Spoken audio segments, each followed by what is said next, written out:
All right, everybody. My guest today is a hospitality data analyst with extensive experience in the American accommodations market. He's the National Director of Hospitality Analytics for the CoStar Group, where he studies and comments on the trends that shape the country's hotel industry. He's a sought-after public speaker and is frequently quoted in media outlets such as the Wall Street Journal, the New York Times, and Bloomberg. Jan Freitag, welcome to the podcast. Thanks so much for having me, Brian. I'm really excited to have you here today. I'm going to ask you questions that I think a lot of travel planners are asking themselves every time they go to price out hotels for their trips. Namely, why do hotels feel so expensive right now? What can you tell us about that? Well, they may feel expensive. The reality is the price increases in the hotel industry have actually not kept track with the inflation rate. So when you go back to 2019, you'll see that today's rates are roughly 22% higher than they were then, which may sound like a lot. But CPI, the Consumer Price Index, went up 25%. So in what economists call real terms, room rates today are actually cheaper than they were pre-pandemic. Now, that may not feel like that to you. Why am I mentioning this? I'm mentioning this because that means a lot of owners are under a lot of pressure because expenses, of course, are up, maybe at the level of CPI, maybe higher if you think about insurance or labor costs. So owners are in this interesting squeeze where the top line isn't growing very much. Expenses are growing quite quickly, and that then means their margins are pressed. And that's probably part of the conversation that you as a travel planner are hearing when you try to book a hotel. Yeah, so I think a lot of people in our minds, we have the idea of a hotel owner, maybe like from the old Monopoly game. You know, if you remember Monopoly, if you actually built a hotel on your property, that meant you were doing very well. You're on your way to winning. Today's hotel owner maybe isn't just rolling in cash, it sounds like. Correct. And I think there is maybe a little bit of a misperception also because a lot of times when you read in the news, in the general news media, New York Times or USA Today or whatever, they're mentioning, oh, wow, look at this room rate's $1,000 now, or New York City has rooms that sell for $1,500. And everybody looks at the uber luxury, what we call ultra luxury room rates. And you can see them in Condé Nast Travel and Travel and Leisure magazine, all these super duper high end properties that are indeed charging 4-digit room rates. And yes, those room rates have grown much faster than the level of inflation. But for you or me, our regular standard full service hotel or limited service hotel, that's really not the case. Yeah, interesting. Now, I know I, as a consumer, I was really feeling the inflation pinch, I don't know, 2022, around that range. That's when it's all everybody could talk about. I don't notice it as much in my daily purchases, in 25 and 26, but it feels to me like hotel rooms have still gone up in the past couple of years. So is it a situation where hotels are trying to catch up with the inflation that happened 2 and 3 years ago?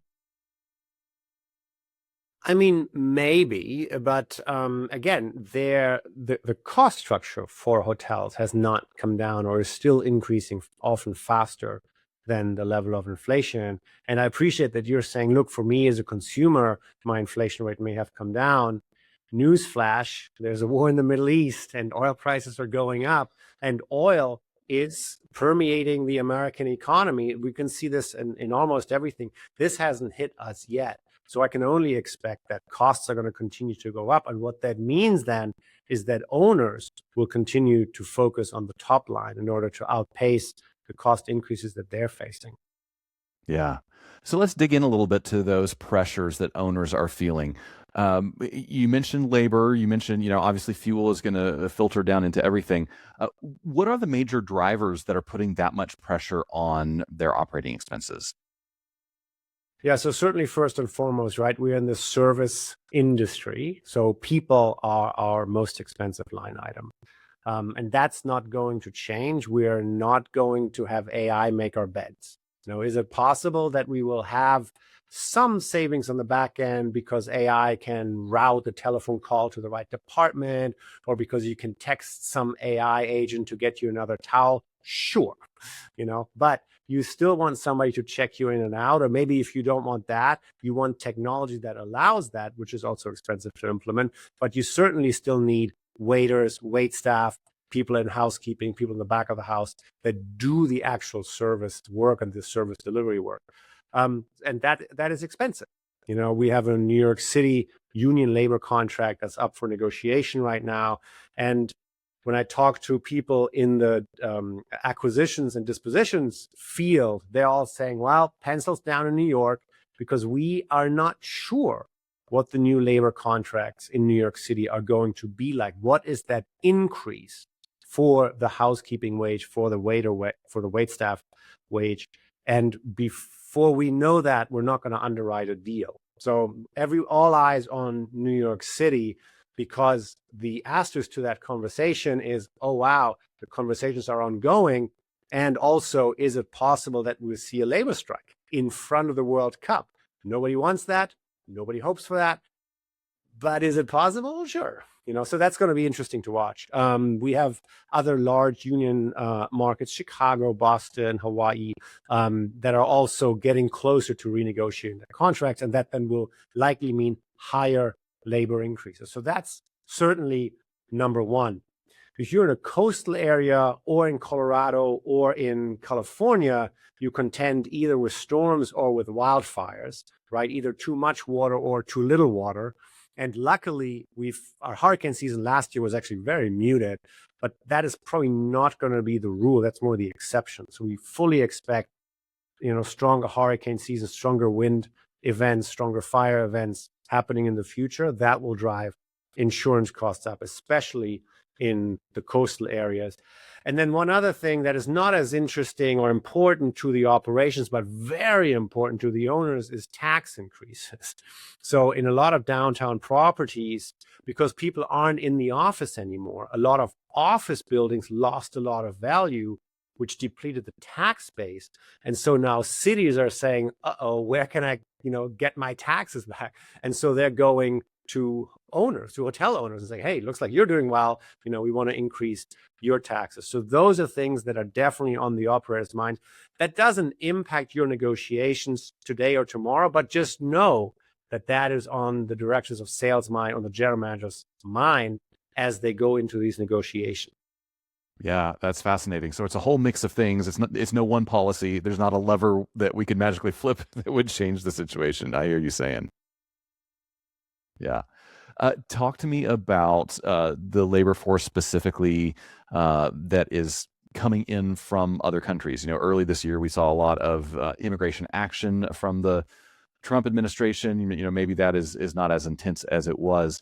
Are you getting any kind of sense that immigration enforcement might be causing disruption in the hotel labor force? Yeah, I think it causes disruption a couple of different ways. One is just that people are very much on edge, right? And that if you have a family member who may be here undocumented or whose documents aren't quite in order, are you then going to go to work, worrying that you may get picked up and you may not be able to make it home? Or if your papers are certainly in order, are you saying, well, maybe, this isn't, I'm not telling my friends and family, hey, this is really the country of opportunity. I think there's a lot of thinking from the outside looking here saying, maybe I don't want to come to the United States. We have F1 and J1 visas. Those visas get easily depleted. I know that a lot of hoteliers are using seasonal workers just because they're just not American. They're not enough Americans. They're not enough workers in those seasonal markets like the Colorado ski areas or the Florida Keys. It's just really, really hard to attract people for just, 4 or 5 months of the year. So we historically have relied on having people coming in from Europe or from Latin or South America for a very specific period of time. But those visa processes are taking longer now.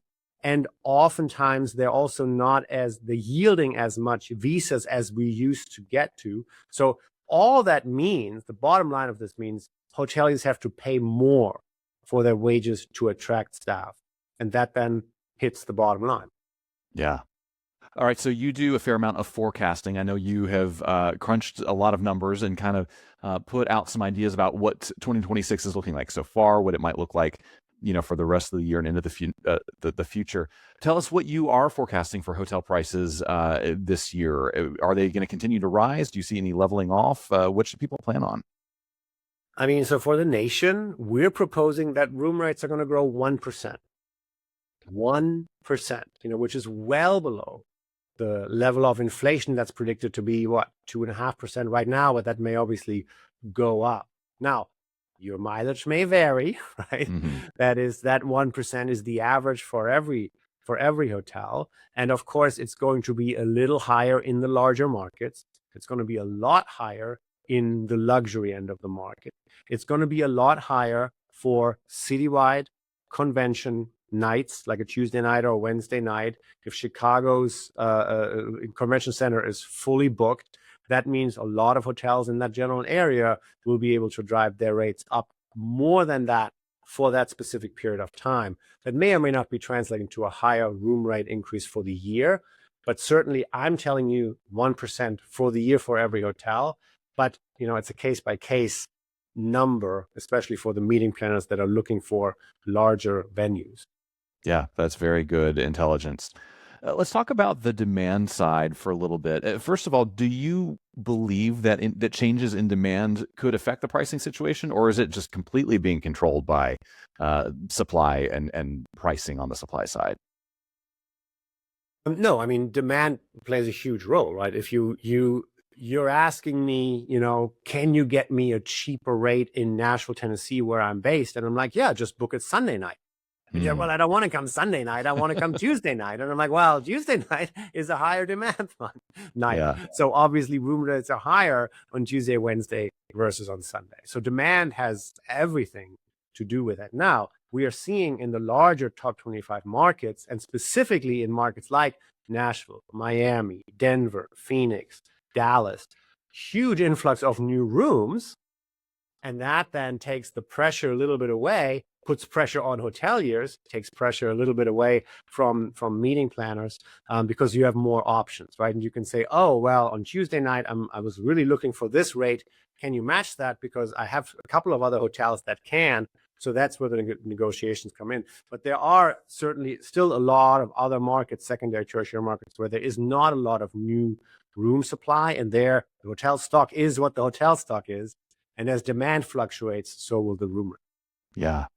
So, putting yourself again in the shoes of that ordinary American traveler, they're not booking a meeting for 1,000 rooms, but they're looking to book a vacation for their family, or maybe they're doing 10 rooms for a group of friends. Are you seeing any evidence that that ordinary American traveler has reached some kind of ceiling in what they are willing to pay for a hotel, or are they pretty much just tracking with what rates are doing? I mean, it's, the American consumer, has this idea of life, liberty, and the pursuit of travel. Americans will always travel. And the question is, will they take that additional weekend trip? If everything gets more expensive, will they do a summer vacation? Yes. Will they do spring break? Yes. Will they do fall break? Yes. But, will they do this long weekend that had Valentine's Day and President's Day all wrapped into one? It was an amazing weekend because Valentine fell on a Saturday, which always helps the industry. And some may have said, maybe I'm not going to feel that. I'm not going to have that additional trip with a hotel stay. I may go out to a nice restaurant. That weekend, by the way, was very strong, but we have more helpful weekends where a national holiday falls on a Friday in the fourth quarter of this year. And we're watching this very, very closely as everything gets more expensive. Now, people certainly can trade, right? If you asked me today, oh, should I fly somewhere for a quick 1-hour flight getaway? Or should I drive to the same destination? It's like a 4-hour, 5-hour drive. And I'm looking at the TSA lines that are happening today. And I'm saying, you know what? Maybe it would take you as long standing in this TSA line and having a 1 hour flight than just driving. And when you drive, you're in your own command. Like you control, when you're leaving, when you're going. So that's going to be super interesting to watch. Let's hope that DHS gets funded, that TSA gets funded, that those long lines are rapidly shortening, as TSA agents go back to work. Today, the trade-off between flight and drive is, I think, tilted a little bit more on the drive side. But then, of course, you have higher gas prices, right? Exactly. Hitting the pump. And I heard, the California numbers are just truly eye-watering, what they're charging there at a pump. So, the American leisure consumer will still get away. They may just not spend as much. Or what we hope in the hotel industry is that they still get away, still take the stay, but then make other choices. Like on the food and beverage side, we're not sitting down, we're doing drive-through, or we're not maybe staying 4 nights, we're staying 2 nights. So that's what I think the American leisure traveler will do. They will trade, but I think they will ultimately still travel. Yeah, interesting. Now, you mentioned that luxury is going to continue growing in every indication that you see. Why is it that luxury right now is just on this rocket ship ride into stratospheric prices? What is it about luxury or the luxury buyer that they seem to have endless cash to spend, contrary to the rest of us? Yeah, there is this concept of the K-shaped economy that economists use, right? If you think about the K, there's an arm pointing up and a leg pointing down. And that arm pointing up, that is fueled by the large stock market gains. If you were exposed to the stock market after it, you've certainly either realized or not realized a lot of gains. If you own your own real estate, you feel pretty wealthy. There's this idea of the wealth effect, that the wealthier you feel, the more money you spend. And if you're on the upper income level, if you're in part of that upper income level, you don't need another car or another watch or another handbag. You wanted more experiences. And so luxury hoteliers are leaning into that, providing more experiences in the property, out of property, through their food and beverage. And they're charging for it because clearly the American high-end leisure customer or the international high-end leisure customer is very willing to pay for it. So we don't foresee that changing. There really doesn't seem to be a ceiling on room rate growth on the high end, and certainly not on the very, very. Yeah. Oh, that's fascinating. So we've heard a lot in the past 6 to 9 months about Canadians changing their travel habits, not wanting to come to the U.S. for a variety of reasons. What are you seeing in the data about that? Is it as bad as we hear anecdotally, and is it having any impact on room rates? Yeah, so we're using 2 data sets that are not ours from CoStar. One is Statistics Canada has great data about travel crossings, and clearly those have deteriorated markedly. And then the American government Department of Commerce puts out the I-92 APIS data set, super wonky, but a super cool data set that shows you where people are flying to and from American airports. And in both data sets, they basically tell the same story, right? There is a rapid deterioration in Canadian inbound. Now, when we look at the Canadian data, right, because we have global data, so we also have access to the Canadian data, and it's been just super interesting to see. After April 1 of last year, when the tariffs were announced, there was an immediate flip to Canadians saying, we buy Canadian, we stay Canadian. And the Canadian hotel industry has done tremendously well. Last year, their RevPAR grew by, call that 4.5%, 5% or so. They came out this year in January and February, again, RevPAR up and very, very strong. That is, by the way, in contrast to revenue per available room, which is the number that we use to track the industry's health. In the US last year was minus 0.3%. And in Canada, it was over 4%. So as the Canadians stayed home, they drove demand, and that then gave Canadian hoteliers pricing power. And then anecdotally, when we talk to operators in Florida, in Arizona, in Nevada, and we're asking them, how's it going? They're saying, well, we don't see the Canadians. The US is now flyover country. The Canadians just go straight to Mexico or straight to the Caribbean. Yeah. So it's Sunbelt destinations that are maybe hurting the most from that trend. Yeah, that and the immediate states at the northern Canadian border, those border crossings with drive-to demand where people would stay, maybe spend a longer weekend and do some shopping, that also has deteriorated. Yeah, fascinating. So a lot of our listeners are professional travel planners. They're maybe travel agents, or they have their own tour companies where they package travel into products. And I'm wondering if you can kind of take some of your insight and give them some advice on how they can deal with the room rates that we're seeing right now. Are there things they can do to keep that in check? If they have a target, rooms need to be 25% of my overall expense on a tour. How can they make sure they don't blow that out and end up pricing their product too high? Yeah, so flexibility is key, right? Communication, open communication with your hotel partners is key. Every hotel has need periods all the time, right? But if you walk in and say, I'm not flexible, here are my dates are what my dates are, then hoteliers might not be able to accommodate you, or say, sure, you can have those rooms, but here's the rate that you don't like. But if you're saying, look, we're putting together an itinerary, we're thinking we want to hit, Philadelphia and Boston and New York, but we're kind of flexible on our dates. What works for you? And yeah, does that sometimes imply you need a Sunday night check-in? Yeah, that could happen, but there are probably also weeks that are not quite as strong where you can then say, oh, we can help you out. We can fill your needs if you give us a little bit better room rate. So I think communication is key. Yeah. So it sounds like you're saying, instead of picking your travel dates and then going to the marketplace and see what kind of rates you can get, maybe go to the marketplace first, find out when the optimal time is, and then build your trip around what the hotels are quoting you. Yeah, or saying, look, I know I have interest from people to come over, from another country or from another state in June, so where in June, what would work for you? What would work for me? Let's hash this out. And nothing's going to be perfect, right? But maybe this gives you a little bit more flexibility in your pricing. Yeah, absolutely. Well, if it saves 5% or 10% on hotel costs, then it's a change worth making, for sure. So what about people who have to build their packages well in advance? There are, tour companies right now who are putting together their final pricing for 2027, even 2028. So any idea how they should price that product in light of what you're forecasting room rates are going to do in the next 18 months? Again, I would just look in the market and say, hey, is there a brand new hotel that doesn't have a base yet? They might be a little bit more interested. We're not seeing a whole lot of new construction, but we're certainly seeing some.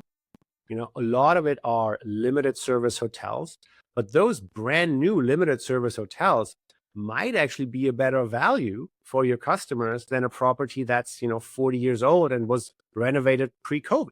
And the owners don't have the wherewithal, the financial wherewithal to do the renovation today. Some of the newer prototypes and some of the newer limited service hotels are just, they're super nice. And it's everything you need, nothing you don't, breakfast is included. And it could be an interesting alternative. So I would not be always so focused on a specific brand or on a specific hotel type, but I would just look at how old a property is, and maybe there's something in there that makes it attractive to you, and they may be able to give you an attractive price. Yeah. I'm glad you mentioned renovation and the renovation cycle, because I have a sense that kind of got disrupted during COVID. At a certain point, there was some kind of rhythm. Every 4, 5, 7 years, a hotel would renovate to one extent or another. What happened during the pandemic, and is it kind of the Wild West now, or are hotels finding their way back to that regular renovation cycle? So what happened was that in 2020, March of 2020, April 2020, room demand went to zero for all intents and purposes. Hotel owners had no income, and they still had to make their mortgage payment, right? They laid off or furloughed most of their staff. But the banks were like, well, you still owe me your mortgage payment. But, good thing you have something called a reserve for replacement, which is money you put aside for renovations for the 7-year cycle. 7-year soft good, 10-year hard good renovation is normally the cycle for properties. We allow you, we the bank allow you, dear owner, to take that money and give that to us as interest payment. And the owners were like, great. And the banks were like, great. But then, of course, everything gets a year older and a year older and a year older. And now the properties that were in 2019, maybe 5 years into their cycle, they were supposed to be renovated in 2022. That didn't happen because there was no money in the reserve for replacement fund. So now, 2026, we have more money in the reserve for replacement fund, but now we're, 10 years apart from the last renovation, and hotels really need it. And now the brands are saying, hey, you really need to put some money into this property, or we are no longer allowing you to fly our flag. And some owners are saying, you know what, I'm out. I'm selling, I'm done. If there's a change in ownership, a PIP, property improvement plan, which is basically a renovation, kicks in immediately. That's part of the change in ownership. The brands put their foot down and say, hey, dear owner, you have to put in more money now. Now, that takes a little bit of time. And also, who knows what a bathroom set costs these days, because we have these tariffs, which were then deemed illegal, which then you had another 10% tariff on it. So I'm talking to people in the procurement business, and they're like, yeah, we're making our best guess effort at figuring out how much things are costing from Vietnam and from China and from, Indonesia, but we're not 100% sure either. Wow. Figuring that out is super hard for the owner. But just know that, yes, this is on everybody's mind. It's on the owner's mind, it's on the brand's mind, it's on the customer's mind. Certainly, they want newly renovated properties. So and some owners have the wherewithal, and they continue to be up in that cycle. So I talked about looking for new hotels in the markets where you want to go to. The other thing is to ask the properties that you're interested in. Okay, so tell me about your renovation. When was the last time your rooms were renovated, your public spaces? And also, oh, by the way, if I want to come to you in August of next year, are you planning a renovation or stuff next year? Because I don't want to be in that hotel when people are jackhammering at 7:30 a.m. So just heads up. Yes, a lot of hotels are seeing that renovation cycle. So you as a planner just need to ask that question. Yeah. Are the hotels that have been renovated able to command a higher room rate, or does that not really enter the picture? I mean, that's why owners do it, right? Because they can be the new kid on the block, and they're saying, look, we're providing a better value. But so that's definitely part of the underwriting, why you would do a renovation. And so that's normally part of the picture. But again, it's not higher rates across all nights. There are need periods where that may not come to pass, and you may be able to participate and stay in a very, very nice new-ish hotel, renovated hotel, but the room rate increases are different because you're helping the hotel out. Yeah. So I know you focus a lot on the U.S. I wonder what you could tell us about hotels abroad. Are similar things happening there, or could the American consumer find much more bang for their buck by going to a foreign destination and getting a great hotel at a bargain price? Bargain price is a strong word, but okay. The dollar has deteriorated since the beginning of last year, so it is now more expensive to go abroad. That said, there are certain things that are still relatively less expensive. The spring break just happened here. I'm based in Tennessee. We went out to Colorado skiing, but we talked to people who said, no, we went to the Alps. We went to France. Because including an economy airfare ticket, having that ski experience there is basically the same price as going to Colorado. And by the way, the après ski is much cooler. And I've definitely heard of people going skiing in Japan, because the expenses there on the mountain are a lot less. So I think you have to price out the whole trip and figure out how does airfare fit into it now that airfare is a lot more expensive than it was literally 20 days ago, 30 days ago. That factors into it. The dollar is not as strong as it used to be. So all of this plays into it, exchange rate, and then also what do you pay for food and beverage on the ground? How do you get around? Like all of those costs need to be wrapped into it. So it's hard for me to say like blanket, yes, you should all go abroad, or no, you should all stay here, because it's really like a case by case basis. But are there ways to go abroad on a, Aer Lingus or Icelandair cheaper carrier, that gets you to Europe, maybe with a stopover in an economy class seat with a limited service hotel on the other side that is equal or less than a trip to the United States where you do everything full service? Sure, that's possible. Yeah. Fascinating. Well, Jan, what is the best way for people to follow your research, learn more about CoStar Group, be more involved in what you're working on? Yeah, so I am what they call prolific. Part of my KPIs is I have to publish. I'm not a professor where it's publish or perish, but I have to write a lot. And I'm making a lot of my thought pieces and data pieces available on LinkedIn. So certainly hit me up on LinkedIn. And then if you're really into hotel data, it turns out we have a podcast, and it's called Tell Me More, a hospitality data podcast. What's in it says it on the box on the outside. It's hotel data podcast. So my colleague Isaac Collazo and myself get together once a month where we dissect the monthly STR CoStar data. It takes about 35, 45 minutes or so where we riff on the data, talk about what drives the current performance metrics. So if you're into data, that's your go-to shop. We call it the Not a Lot of Hair, but a lot of good data podcast. Well, if you're kind of a nerd like Jan and me, go check out that podcast for sure. You'll enjoy it. Now, before I let you go, we have some fun questions we ask everybody, and these are no pressure, so you can just answer off the top of your head. When you book travel, are you booking window seats or aisle seats? Window always. Yeah, just like the view? Say again, please.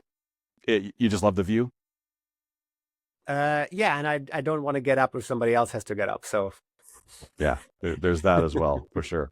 So what's something you pack in your carry-on that you wouldn't travel without? Too many power cables. I am so worried of power loss. I am just like, I don't even have that many devices with me, but I have like 2x the power cables I need. Yeah. And, I'm the same way. And I find myself with cables that don't even fit a device I own anymore. It's the wrong attachment, but I still have it for some reason. For sure. So if you had a free airline pass in a week with nothing else to do, where would you go? Probably back to Asia. Would probably bounce around between Hong Kong and Bangkok and Singapore. I'm more of a city guy than like a beach guy, so I would enjoy the bustling metros in APAC. Yeah, no, that sounds amazing. And the last question is, what is one thing you have seen or done on the road that you wish you could go back and experience again with somebody you love? Well, I have been very fortunate in the courtship with my wife. We're now married for 12 years, but when we were dating, I had this string of speaking engagements in these spectacular, beautiful locations. And I was like, hey, would you like to go to, the Biltmore Resort or, the Cloisters? And Wow. She's like, sure. And I'm like, you just have to excuse me Monday morning for half an hour. I got to do this thing. And she's like, what do you do? There's a job? What is this thing where you get like fly to these resorts? So we're not traveling like this anymore, but I was very lucky that at the time it wowed her. And so, I married way up. So, there are, just a lot more city destinations that I haven't been to with my wife. So I look forward to doing more travel. Yeah, well, I hope you guys get the chance to do that, and maybe one day she'll understand what you do. But I think as long as you're taking her to great hotels, you're not going to get too much pushback, Exactly. right? Everybody wins, Yeah. Exactly. Everybody wins. All right, well, Jan, thanks so much for joining us. This has been a real treat. My pleasure, Ron. Thank you very much for having me. Hey, thanks so much for joining us for this interview. I want to let you know that conversations like this are just part of what you will hear if you tune into a full episode of the Gather and Go podcast. When you listen, you'll get travel news you may not hear anywhere else, along with some really helpful road tips, some smart analysis, and maybe even a hot take from me about issues that are impacting travel right now. Now, you can hear this full episode along with many others by searching for Gather and Go in your favorite podcast player, or you can click on the link right below this video or one of the videos right here to my side. Thanks for watching. We'll see you again soon.